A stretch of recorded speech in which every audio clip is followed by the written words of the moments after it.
The battle for a violently disputed region between India and Pakistan has been reignited by a new breed of protester who is switched on, connected and tweeting away. Kashmir has been the subject of fierce tug-of-war between Muslim-majority Pakistan and Hindu-majority India since the two nuclear-armed countries gained independence from Britain in 1947. The part that India controls, the state of Jammu and Kashmir, has grappled with a violent insurgency since the 1980s, with pro-Pakistan and separatist forces trying to break free from what they see as an occupation by New Delhi. These tensions flared earlier this month after Wani, a young, charismatic separatist commander active on social media, was shot dead by security forces.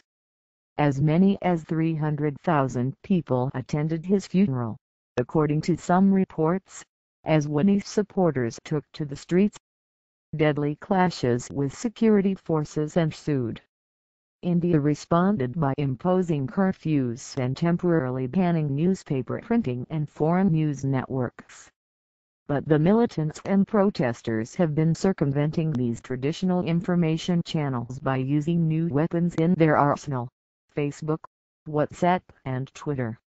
Wani started a new phase in the militancy because of his social media acumen, according to WAJAHAT Sikandar, a 28-year-old writer and activist in Srinagar, the region's largest city and summer capital.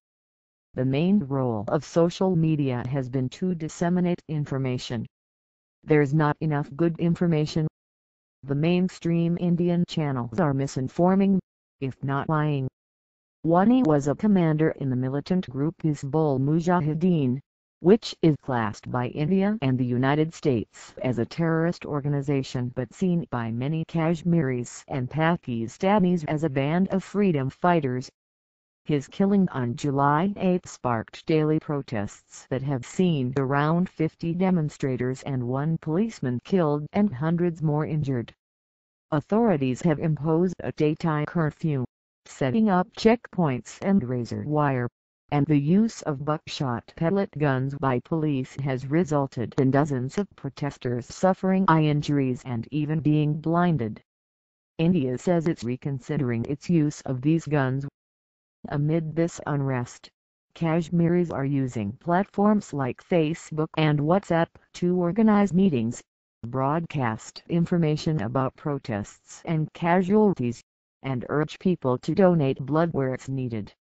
Activists have also flooded onto Twitter, using the hashtags #Kashmir Runners, #Kashmir CH and #Kashmir Nor.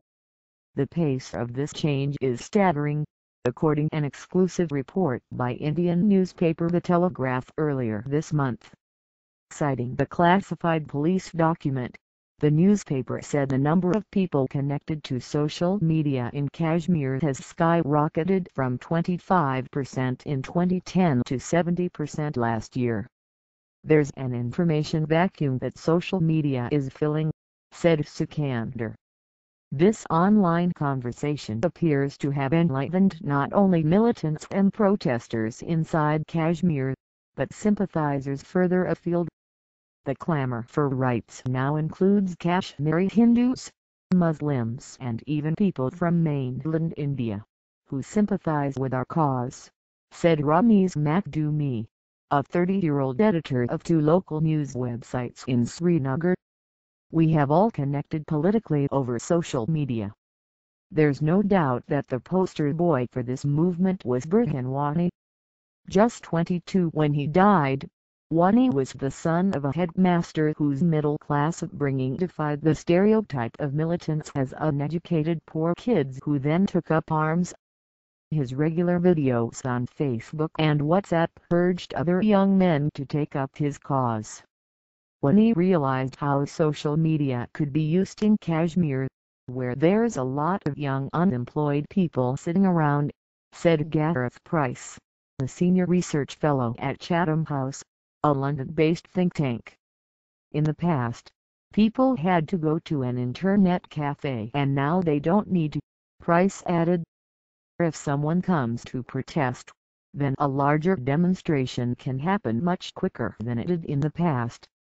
World's most dangerous place. The Kashmir border between India and Pakistan has been at the center of 4 wars and countless skirmishes over the past 70 years.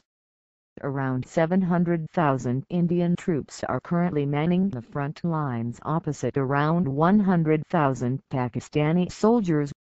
It is perhaps the most tense nuclear-armed standoff on the planet, and what's called the most dangerous place in the world by then-President Bill Clinton. India often accuses Pakistan of encouraging separatist unrest in Indian-administered Kashmir, the only state ruled by Delhi where Muslims make up the majority of the population. The violence in Kashmir gets explained away by India, which says Pakistan is influencing it, and that has sometimes been the case, Price added. But the social media thing shows that, this time at least, it's a homegrown movement by Kashmiris. When it's clearly homegrown, it's a bit harder to explain away. As well as clamping down on newspapers, India has also suspended most mobile internet services across the region, meaning the new artery of separatist communication has been largely restricted to landline internet.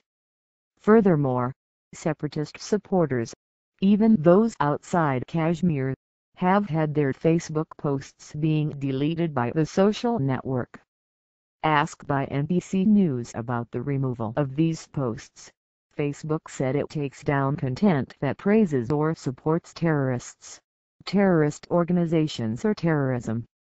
A spokeswoman said in an emailed statement that while Facebook encourages discussion of these subjects, any terrorist content must be put in a context that condemns these organizations for their violent activities. Facebook said it had removed some content in error, but this had now been restored. But for many Kashmiris, it will take more than that to silence what they see as a vital new medium of rebellion. Social media has amplified the voices of others who were not heard from before, said Makdumi, the website editor. Whether it's the militants putting up warnings or the non-violent types organizing a peaceful protest, it's helping us organize here in Kashmir. It's an expression for all strains of Kashmiris.